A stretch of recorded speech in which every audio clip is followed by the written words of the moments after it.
working for Aviation Planning Team. Before starting the meeting, I'm going to introduce attendants here. When I call your name, please say hello to everyone. 담양, 안녕하세요. 훈남, 안녕하세요. 막스, 막달레나, 시모네, 크리스티나, 알렉사, 안녕하세요. 엘리자베스, 엘비스, 자하라, 이사벨, 크리스티나.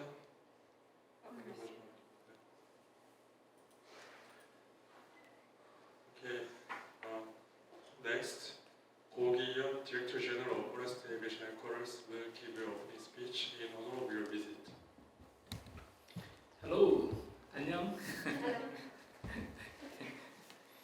Okay, welcome to Seoul. Welcome to Congress. Welcome to the introduction of my office. My office is in charge of the forest management from the sky, using the aerial resources. We operate helicopters, but we also manage the other aerial resources, including drone, to monitor, to suppress in some case. Therefore, we have something to share with you regarding our missions for your reference. And personally, I have been to meeting young students who studied forestry in university in the past. It is great to see you, the member of the IPSA, here in Congress. And I hope this venue, this meeting, will be served as a useful and productive opportunity to share our ideas and to see your ideas to make more practical exchange. And in the beginning, our office prepared some brief introduction on our mission. After that, we can proceed to the discussion stage. Thank you very much. Yeah, microphone. Okay. And next, I will introduce our institution. Please watch the screen in front of you. The presentation will be in the order of our history, the location and station, organization, status of the helicopters, our major missions, and flight safety. Forest Aviation Headquarters was established in 1971 with 3 small helicopters and 6 people, and started to protect forests from disease and pests. Through its remarkable development, FAH has become the best helicopter operator in South Korea with 47 helicopters.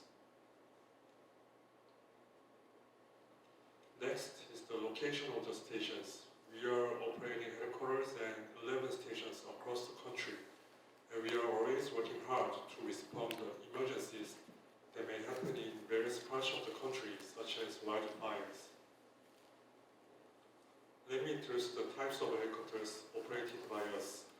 We are the largest helicopter operator in South Korea with a total of 47 helicopters and 5 models, especially including 29 half models. Let me introduce the organization. FAH consists of totally 4 departments such as general services, forest aviation, maintenance, and safety.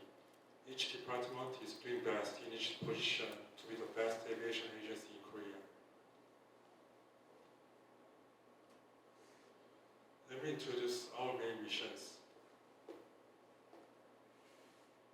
We carry out missions in the air in case of a national disaster such as wildfire suppression, forest disease and pest control, forest project support, and mountain rescue. And all these missions are performed based on perfect flight safety management. What you see is a picture where the Sky Crane, which is the biggest helicopter operated by us, is observing the water for wildfire suppression from the sea. In areas where it is very difficult for helicopters to approach, people are directly dispatched to extinguish the forest fire meticulously.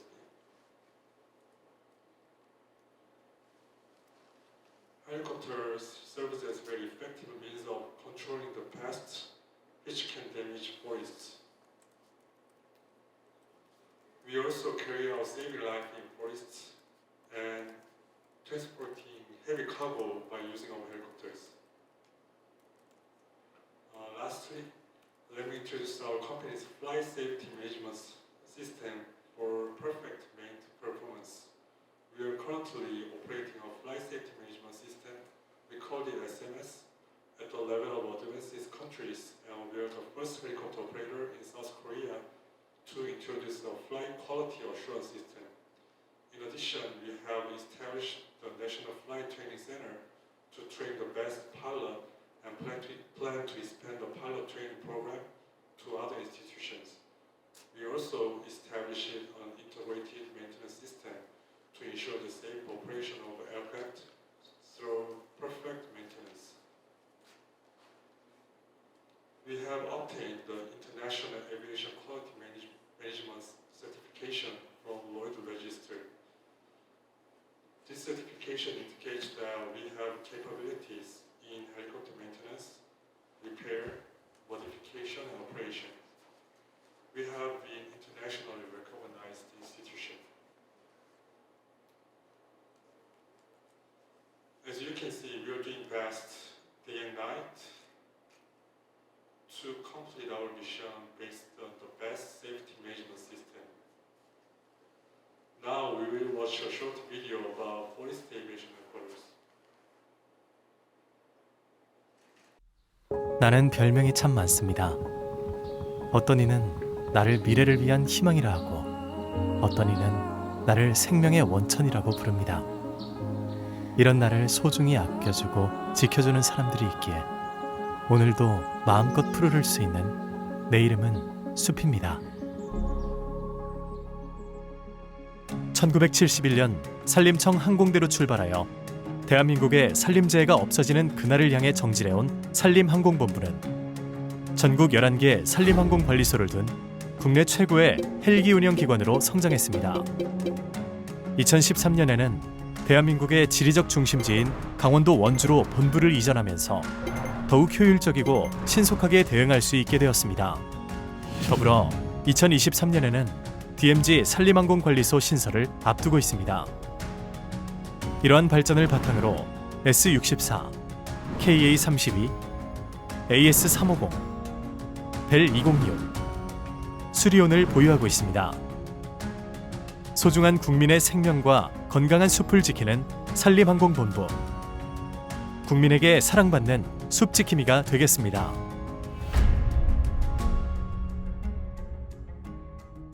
늘 푸르고 평화롭기만 할 것 같은 아름다운 숲.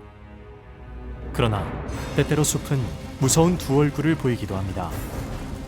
1996년 고성, 2000년 동해안, 2005년 양양, 2011년 울진, 2017년 강릉, 2018년 삼척, 2019년 고성, 속초, 강릉 옥계, 2020년, 2021년 안동 산불. 이러한 대형 산불 진화 현장에는 늘 산림항공본부가 함께했습니다. 또한 매년 소나무 재선 충평과 밤나무 항공 방제로 건강한 숲과 농가소득 안전에 기여하고 있으며 빈번하게 발생하는 산악구조 업무에도 신속하고 안전하게 대응하고 있습니다. 생태보건, 등산로 정비 등의 항공자재 운송과 국가재난 시 긴급복구와 구호활동에 힘쓰며 국민의 생명과 재산을 보호해온 산림항공본부. 온 국민이 안심할 수 있도록, 우리의 숲이 늘 푸르를 수 있도록 언제 어디서든 앞장서 달려가겠습니다. 국민의 행복한 삶을 보장하기 위해 건강한 숲을 지키는 숲지킴이에게 안전은 최우선의 가치입니다. 산림항공본부는 헬기 시뮬레이터 교육과 해상생활훈련으로 조종사 비상상황 대처 능력을 향상하고 보다 나은 산림항공 안전문화를 확립하였습니다. 또한 산불과 산림병해충 매찰 등 다양한 산림산업 지원에 드론 교육팀을 신설하여 산림 무인기를 운용하고 있습니다. 국가기관 최초로 안전운행 정보 시스템 체계를 구축하여 항공기 실시간 위치 추적 및 관제가 가능하게 되었으며 항공기 내 모니터링 시스템을 통해 비행운항 품질 보증 체계를 강화하였습니다. 골든타임즈 구축으로 전국 어디든 신속히 헬기가 출동하여 산불 진화와 산악인명 구조가 가능하게 되어 국가항공 중추기관으로서 선두적인 역할을 수행하고 있습니다. 신속한 대응으로 생명과 재산을 보호하는 안전 시스템은 국민의 행복과 건강한 숲을 지키기 위한 산림항공본부의 약속입니다. 푸르른 숲의 가치를 지키기 위해 산림항공본부는 항공정비기술 분야의 차별화된 기술력으로 국민의 안전을 책임집니다. 50년간의 기술 노하우를 바탕으로 국토교통부 정비조직 인증 취득과 국가기관으로는 처음으로 국제표준 인증을 획득하였고 이후 항공 전문 분야 국제표준 인증으로 국내 헬기 안전 분야를 선도하고 있습니다. 최고의 기술력으로 최상의 안전을 책임지는 산림항공본부. 끊임없는 항공기 정비 역량 강화로 국내 최고의 헬기 운영기관으로 거듭나겠습니다. 가까이 있을 땐 잘 알지 못합니다. 그것이 얼마나 소중한지. 조금 멀리 떨어져 보면 알 수 있습니다. 그것이 얼마나 아름다운지. 산림항공본부가 국민의 생명과 푸른 숲을 지켜나갑니다.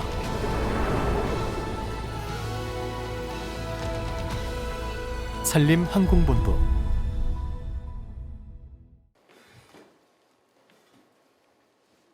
Our future visions are making Korea with healthy forests and disaster management, keeping people safe. We will continue to strive to become the nation's best aviation agency, equipped with the best technology and manpower to protect people's life and healthy forests. Okay, this concludes the instruction of the FAH, and thank you for listening.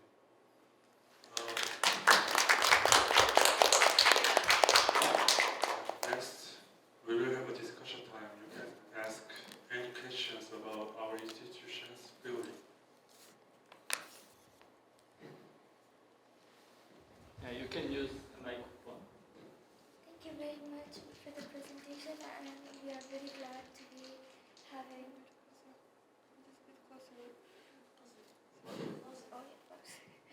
Okay. So we are very glad to be invited here, and thank you very much for the presentation. And I have to say, I have seen so much technology over here, and very glad that those technologies are also being used in the forest services. So my question is,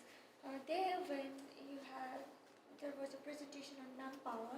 So there are 417 foreign employees, and there were 6 women.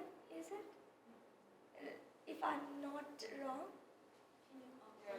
Yeah, I think. Yeah. Okay. So when there was in one presentation, it was about the employees that you have in the organization, and it was 417, I guess, if I'm not wrong, and there were 6 women. So what my question is it because women are less interested, or women are less hired for the job? Because this is technical job, and we want more women. Okay. Okay. Okay. Yeah.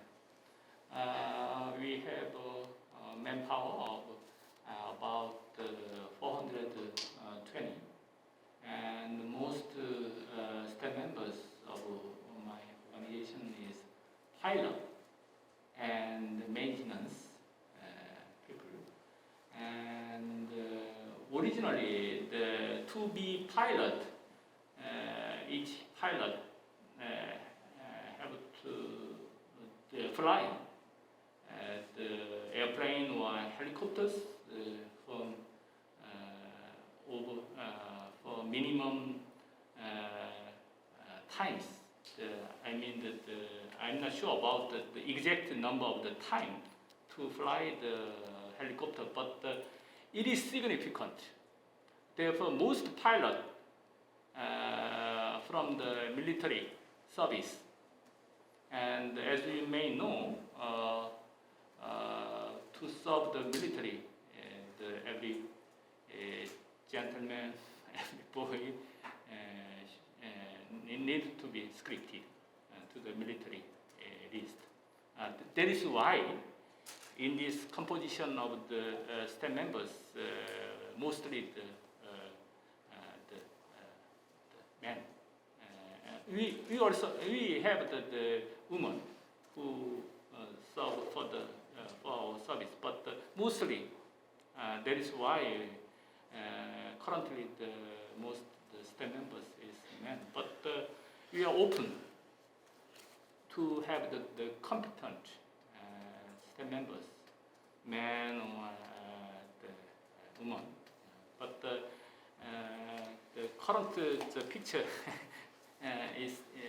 has some limitation. But in the future, we really want to have the more diversity of the gender. Yeah. Thank you very much. 질문 따로 정리를 안 해도 될까요? 네. So hi, hello. Oh yeah, you can use Oh, the should microphone. I? Okay. Okay. So it was a really interesting presentation. Personally, I came from Indonesia, and in my country, we don't have this kind of forest sector because we usually, if there's like forest fire in Indonesia, we usually the ones who handle the fire is only the forest ranger and the fire department. So I think this is really interesting. And when we, my friends and I, when we first heard about this, what is it, like department, we thought that it's only like a pilot, a department, like a flying department, because I don't think it's related to forestry at all, because we were like questioning like why would like the aviation department here like in the exhibition about forestry. So but it's actually really cool. And I think this month there's like a forest fire here in Korea. Is that correct? Like in Gangwon-do? Yeah, and I'm wondering like how long does it take to put down the fire and like the recent fire, and like how many people like is attached to that location, and what is the cause of the fire usually like in South Korea, and yeah, like I'm just wondering how you guys handle the fire, like the recent fire. Yeah, thank you.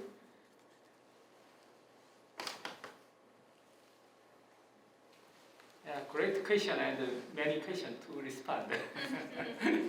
Yeah, Korea Forest Service, as you know, already know, operate the aviation department because as forest managers, we need to manage forest from the ground and from the sky, and in particular the fire suppression need to have the available resources, including the aerial resources, helicopters, and Korea has the large coverage of forest area, more than 60%. As a forest manager, we need to manage the aerial resources to monitor the quality and the safety of forest, including the fire. That is why we operate the aviation department under the KFS. And now fire situation, as you said, before the opening, the situation is decreasing for the possibility of the fire break, because now the summertime already began. Therefore, the less possibility to have the big fire. But we have some fire around the countries. And in March, in February, in April, we really have had a big fire. In particular, this year's fire situation in Korea was severe in the scale of the damage, in the damage affected. Some fire lasted more than 10 days. But I know the America and Russia fire lasted 2 months. For 2 months. Yeah, that is the normal phenomenon. But with the dense population in Korea, we need to have the early suppression for the fire, because if the fire go with no check, that fire will go into the urban area. That will cause much problem. Therefore, we adopt the early suppression measures. Therefore, the aerial resources, like the dispatching the helicopters, is very essential and needed to manage the big fire.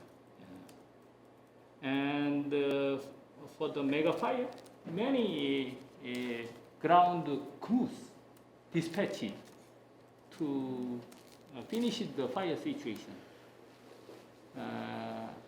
I need to stress that only the aerial resources cannot put out the fire. To finish the fire, we need the manpower from the ground to discover the fire source and to address them with the water and the soil. Therefore, we definitely need the ground personnel to manage and to complete the fire. Therefore, the more than 1,000 people needed for the big fire. Oh, and so did you collaborate with the fire department? Yeah. Fire department, military personnel. We call out every personnel available to put out the big fire. Yeah. Therefore, to address the mega fire, we need the collaboration, cooperation. Yeah. Thank you. Yeah, thank you. I was impressed by the presentation, and I noticed the golden hour system, the golden hour. Yeah. Yeah, I would like to know more about that, because we don't have a similar system I come from India.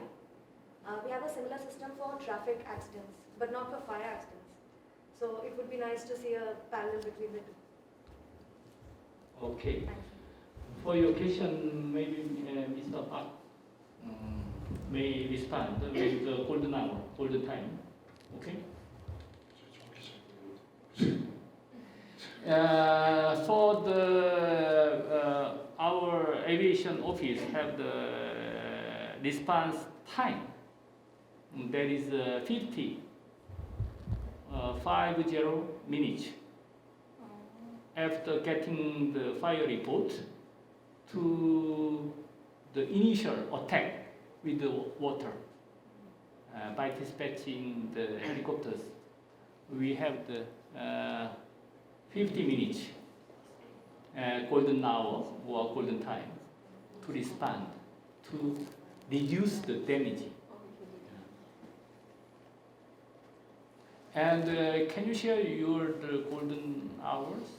You are from India? So we have a traffic rule system for road accidents. It's a good Samaritan law. So if if a passenger sees a traffic accident happen and you report it, then you go to the police station or the hospital. They don't make you wait. So you can go and you can just give your details and you can go back. So you won't be interrogated, you won't be made to wait, and you can just speedily respond to the injurious person. So it's around 1 hour that the person has to, any authority or any passenger needs to, passerby needs to address the accident, call someone, the police or the hospital, so that we can get help there. It's 1 hour, 1 hour. yeah, for traffic accidents. We have such a golden hour for the medical service. Do you remember? I'm not sure. I heard that it's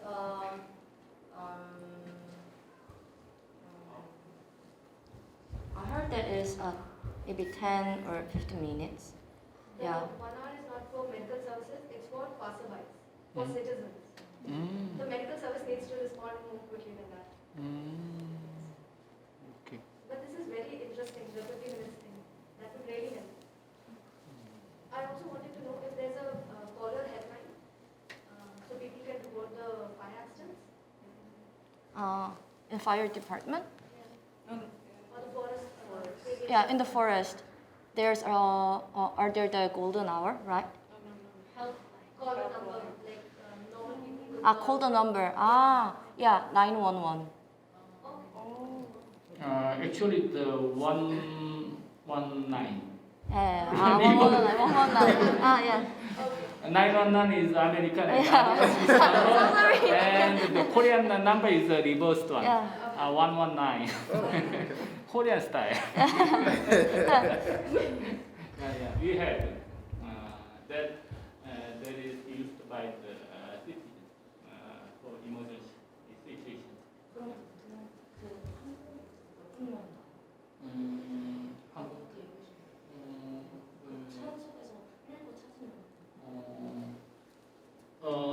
For the emergency rescue, do we have the golden hour, golden time, Mr. Ba? Okay, I think it is not exact. It is not exact, but as far as I know, it depends on the case. But when you got the call, we have an aim to dispatch our rescue members to designation area in 50 minutes. Thank you. So first of all, 감사합니다 for the presentation. It's very impressive to know that your department is very responsive to these kinds of incidences. So my question is, is the forest or does the aviation headquarters offer a lot of jobs for those who are interested, or is there a general low interest from the people who want to look for jobs? Yeah. We operate helicopters, and we also have the ground fire attackers. We hire them if we have the vacancy, and that the employment notice posted on in a yearly basis, and we now developed the area for utilizing the other area resources, including the drone.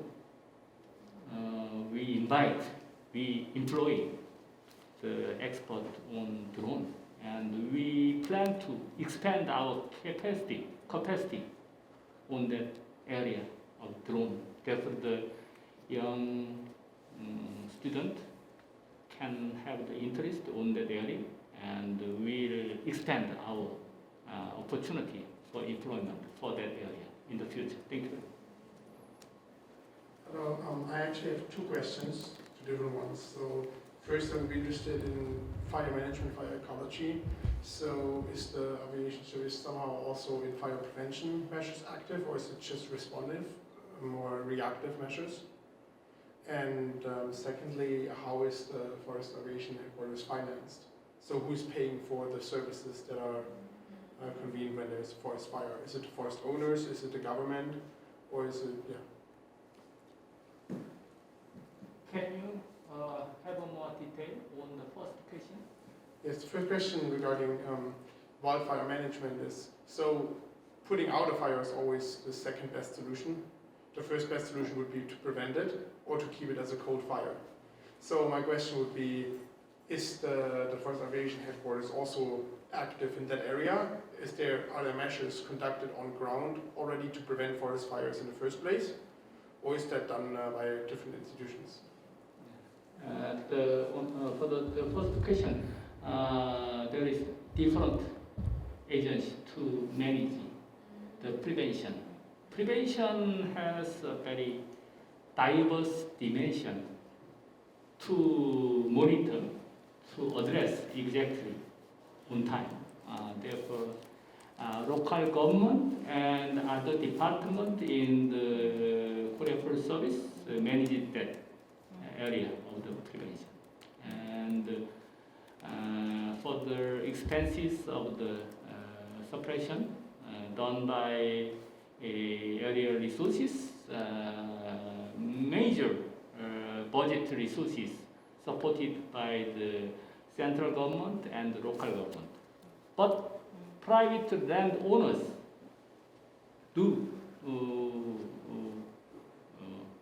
their expenses in preparing to preventing and suppressing the fire at the initial stage. But as fire become more big, then the local and the central government involved to help the landowners. Thank you. Thank you.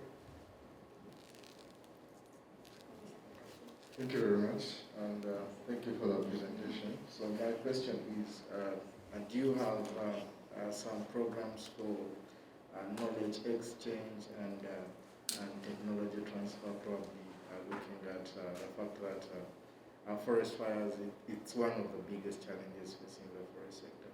And looking at some of the developing countries, they don't really have this kind of technology to fight fires. So do you have such programs that allow for exchange of knowledge and expertise?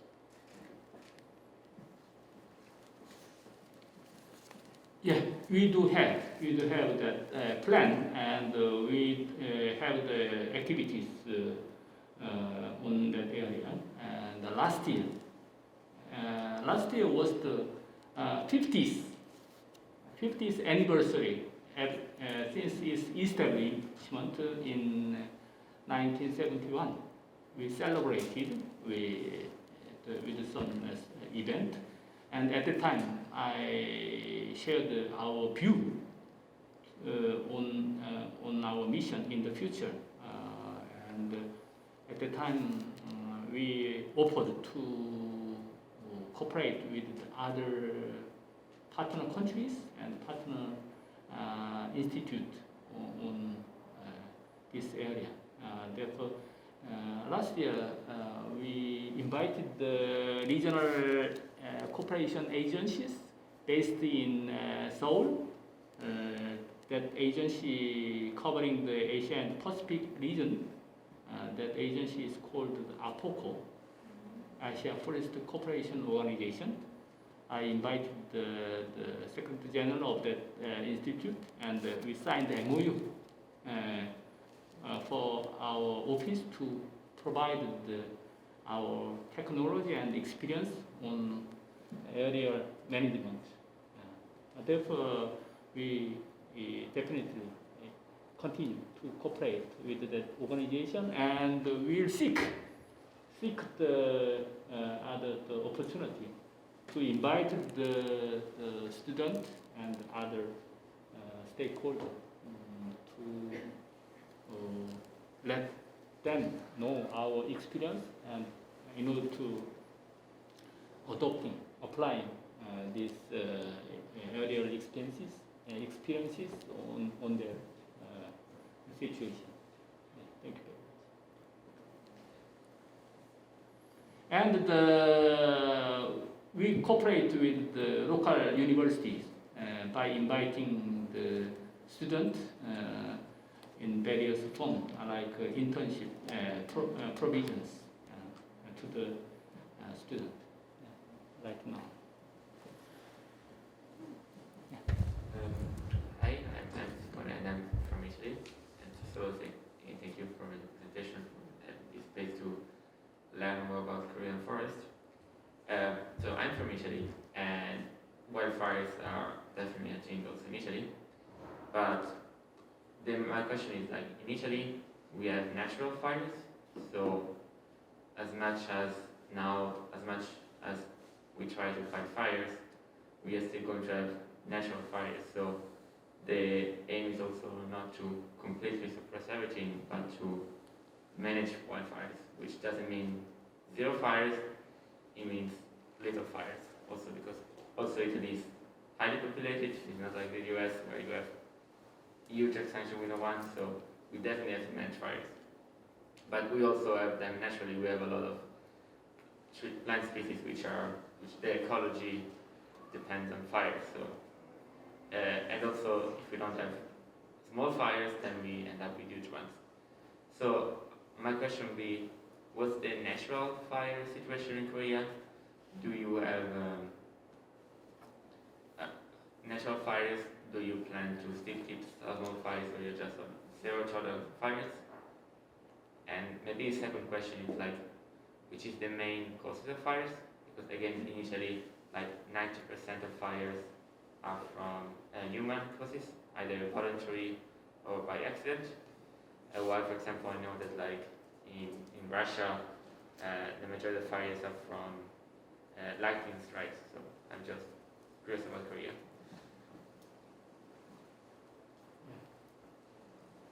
And the major cause of wildfire is human-induced fire in Korea.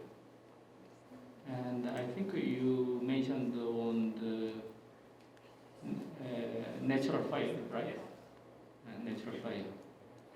And in Korea, we don't see the many natural fires like American fire. The fires in Siberia. But most of the fires is artificially made fires. Yeah. And you are from Italy, right? Yes. Can you share more detail on the wildfire in your countries? I heard of it from the media, but Yes. I want to know what is the main cause of the fire and what is the situation to address that fire. So I think I will find out an expert in wildfires in Italy, but roughly at least 90% of fires are caused by humans, of which like around half are voluntary case produced fires, so someone set something on fires, either because they want to clear some land for agriculture and then it gets out of control, or because they just want, for example, to build something or change, they don't want a forest anymore, and so the solution is to just set everything on fire, and so then they can skip some laws. So that's definitely a change in Italy, and that's a big problem. In fact, there is a law that you cannot, for like 10 or 15 years after the fire, you cannot do anything there, otherwise to reduce this problem. And the other aspect is like fire by accidents, like someone throwing a match out of the window, or a cigarette out of the window. But the main point about wildfire is that we have a very dry summer. So in Korea, you said that now the summer is coming, it's not winter, it's not fire season. For us, it's the totally opposite. Summers are dry and hot, so we have these 3-4 months in the summer where we have a really high fire risk because we have a lot of, it's mainly dry. So there is this high potential for fires, and so small cause of ignition can cause fires, and they happen everywhere, every time, especially in the south of Italy, with different sizes. As far as you know, we don't have huge fires, so nothing compared to US, for example, but also Italy is much denser populated country, so we cannot afford that, otherwise everything's going to be burned. But maybe there are places that, also something, for example, that happens in Italy, that there are places that burn again, and after 10 years there's a fire, then after the years there's another fire, so it's something widespread. Thank you. Okay, thank you for the details on your countries. We have the 10 minutes remaining, and you can have more.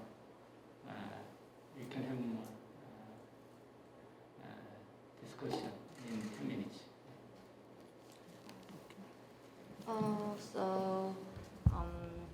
How can we protect the forest, or what kind of things that the Aviation Department of Forest can do? Can you suggest something, or and do you have any policies about protect forest in your country? Can you share something? Yeah, if you want. Yeah. Can respond. So in Germany, we don't have that many problems with forest fires. In Germany, so it's more cold. But we do have forest fire warning stages in which it's prohibited to make any fire even nearby the forest. Just prevent accidental lighting of fires. That's the only thing.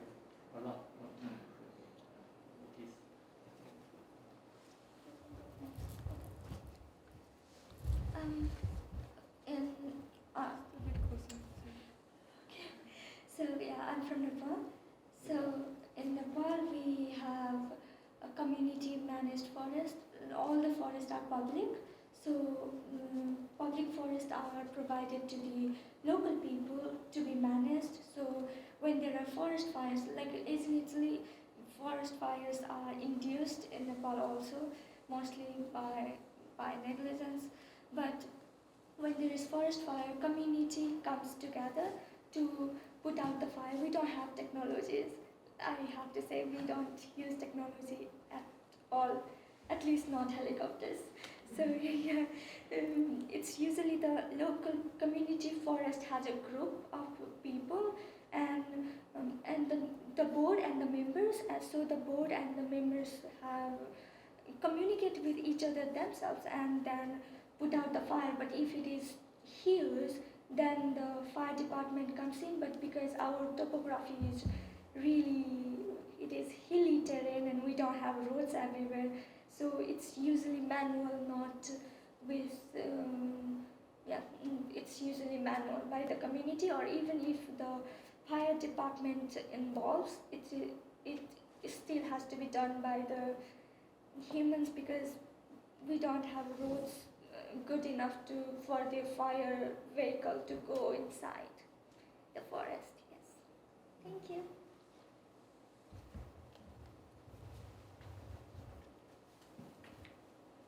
In India, we focus more on prevention. So I've seen a lot of fire lines being made and the dry leaves and litter being collected, so that the fire doesn't spread from one section of the forest to the other, and that the uphill wind or the downhill wind doesn't spread the fire. So we have lots of these measures, similar to how in Nepal people work manually, not with much technology. We are actually, in my institute, my professors are very inspired by the Korea forest fire strategies, and they talk to us about it. So we're adapting new technologies, but we're mainly focusing on prevention. And because our forests as well are somewhat community managed and conservation forestry, not production forestry as much. So it's the local people and the already present knowledge, not new technology, which helps in prevention.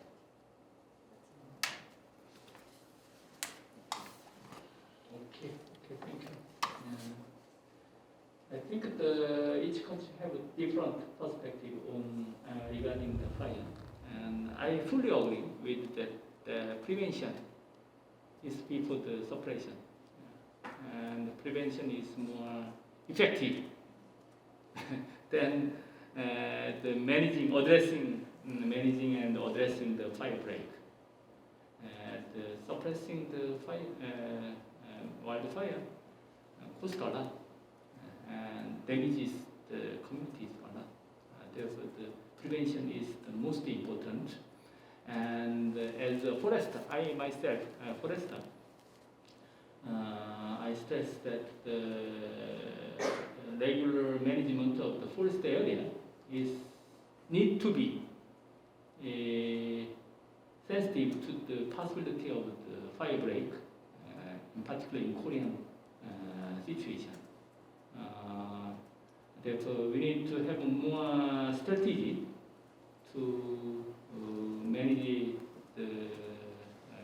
any type of the forest in preparation of the fire break. Therefore, we need to reduce the material inside the forest area to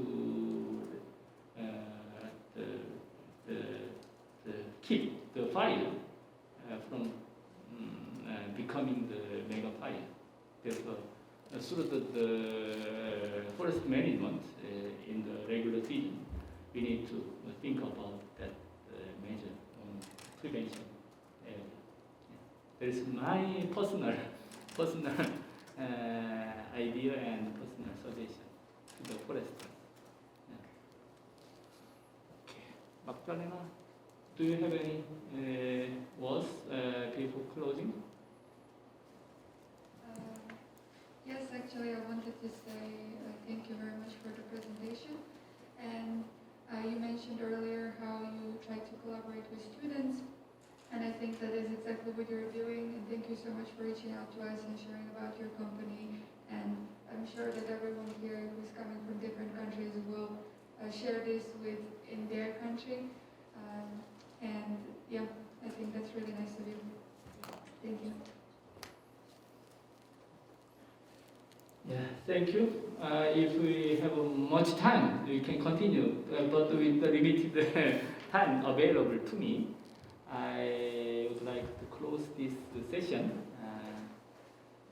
with appreciation for you to coming and to having the productive and useful discussion.